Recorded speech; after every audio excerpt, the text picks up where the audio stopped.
había algo que estaba llenando al Señor, había algo que había invadido al Señor totalmente. No era una porción pequeña, no era una parte ligera la que estaba llenando al Señor, sino que totalmente el Señor había sido sumergido en la presencia del Espíritu Santo. Porque Él no la tuvo fácil. Y el Señor decía: me ungió Jehová. ¿Sabes que esto de ungir era algo que se usaba en el Antiguo Testamento? Y la palabra ungir significa untar, significa aplicar. Y la unción, mi hermano, era un acto simbólico en presencia de muchos testigos. Se ungía a los reyes en el Antiguo Testamento, se les derramaba aceite sobre su cabeza delante de los demás para decir que Dios lo había elegido para cumplir con algún ministerio. Se ungía a los profetas, se ungía a los sacerdotes, es decir, cada persona que había recibido un llamamiento especial era ungida por Dios para ser como un símbolo de seleccionamiento, para después darle herramientas para que cumpliera su ministerio. La unción era la manifestación de la presencia de Dios en la vida de una persona. Por eso el Señor, cuando aparece, dice: el que me ungió no fue el hombre, el que me ungió fue Jehová, el Todopoderoso. Dios me ha escogido, Dios me ha llamado, Dios me ha apartado para hacer cosas grandes. Te sigo diciendo, el Señor no la tuvo fácil. La unción era la manifestación de Dios en el hombre, pero también, hermano, la unción era con un propósito.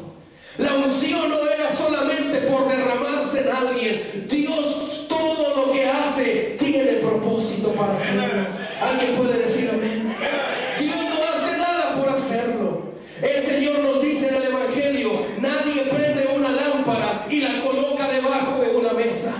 Todo tiene un propósito y todo tiene una razón de ser.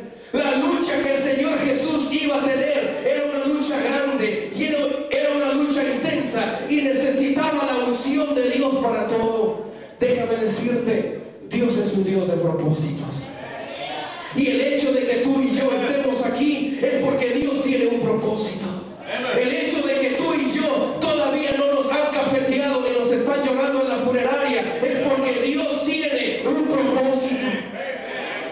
Nadie se muere cuando tú lo empieces a odiar. Nadie se muere cuando tú le cantas el Ave María. Todos nos morimos el día que el Señor dice: se acabó tu propósito. Pero mientras respires y mientras vivas, el Señor dice: todavía tienes propósito. Todavía hay algo que tú puedes hacer, porque Dios es un Dios de propósitos. Tal vez el Señor te ha hablado de planes, tal vez el Señor te ha hablado de cosas que ha puesto para ti. Esos son los propósitos. Y si todavía estás aquí, es porque el Señor todavía te tiene en sus planes. El Señor Jesús sabía que Él tenía un propósito, y el propósito de Cristo tenía que ver con los necesitados. Porque el Señor decía: Jehová me ungió para predicar a los abatidos. Y los abatidos, mi hermano, eran personas que estaban derribadas espiritualmente. Los abatidos eran personas que estaban arruinados espiritualmente. Los abatidos, hermano, eran personas que estaban desanimados espiritualmente. Personas como la mujer de flujo de sangre, que había malgastado su dinero en doctores, que su enfermedad no se había sanado y que cada día estaba empeorando. A esa mujer abatida llegó el Señor Jesús. A esa mujer arruinada llegó el Señor Jesús. La gloria de Dios estaba sobre Él y Él pudo sanarla, Él pudo ayudarla, porque Él vino a sanar al abatido, Él vino a levantar al arruinado. El Señor tenía un propósito. El Señor no perdió un solo segundo en cosas que no tenían propósito. Por eso, cuando una vez el rey Herodes quería verlo, el Señor le dice: díganle a esa zorra que no tengo tiempo para verlo. Díganle a esa zorra que yo vine a hacer las obras de mi Padre. Si el Señor hubiera sido mexicano, seguramente no hubiera dicho zorra, hubiera dicho otra palabra. Pero el Señor no perdía tiempo en cosas que no tenían propósito. El Señor no perdía tiempo en cosas que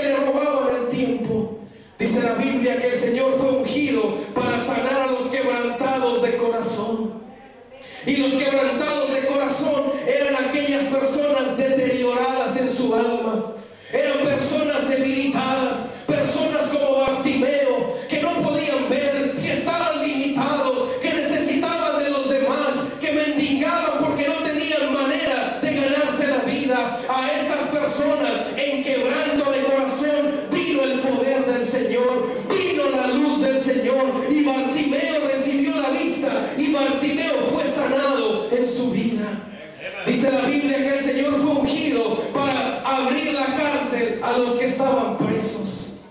Y déjeme decirle, aquellos presos son personas que están carentes de libertad, presos espiritualmente, presos físicamente, presos espiritualmente, presos como los endemoniados, presos como los discípulos que estaban encarcelados en sus temores. A estas personas el Señor apareció con la unción del Espíritu Santo para abrirles las puertas de sus prisiones. ¿Y cómo hizo el Señor esto?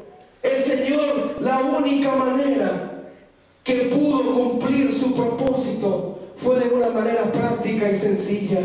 Yo te digo que tú tienes propósito. Yo te digo que Dios es un Dios de propósito. Y tal vez tú me preguntas, ¿y cómo voy a cumplir mi propósito? Muy fácil. El Señor dijo, yo vine a predicar buenas nuevas. Y esas buenas nuevas es la palabra de Dios. Cuando tú empiezas a declarar la palabra de Dios, tu propósito se va a empezar a activar. El Señor aparece en el Nuevo Testamento y lo único que hace es declarar la palabra. Al enfermo le dice, sé sano. Al pecador le dice, eres perdonado. Al que está en necesidad le da nuevo sentido. Hermano, hay un poder en la palabra que el Señor te ha dado, y es el tiempo de empezar a declararla al abatido, al quebrantado, al preso. Dios tiene poder para ellos. Yo te decía, el Señor no la tuvo fácil, por eso fue ungido con la palabra. Y déjame hacer un paréntesis amplio en este renglón, y déjame decirte que el Señor tiene un propósito con este ministerio hispano. Dije, el Señor tiene un propósito con tu vida. El propósito de Cristo tiene que ver con el necesitado. El propósito del Señor tiene que ver con el desamparado.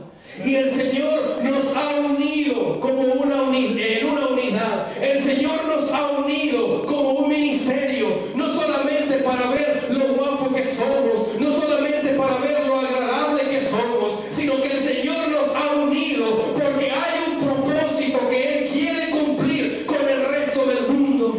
Hay personas que te rodean que ahorita mismo están abatidos, amén. Hay personas que te rodean que ahorita mismo están quebrantados de corazón. Hay personas que te rodean que ahorita mismo están presos en cárceles de pecado, en cárceles de maldad. Y a todas esas personas, en medio de ellos, el Señor te ha levantado a ti, el Señor me ha levantado a mí, el Señor ha levantado este ministerio hispano para predicar las buenas nuevas del poder de Cristo.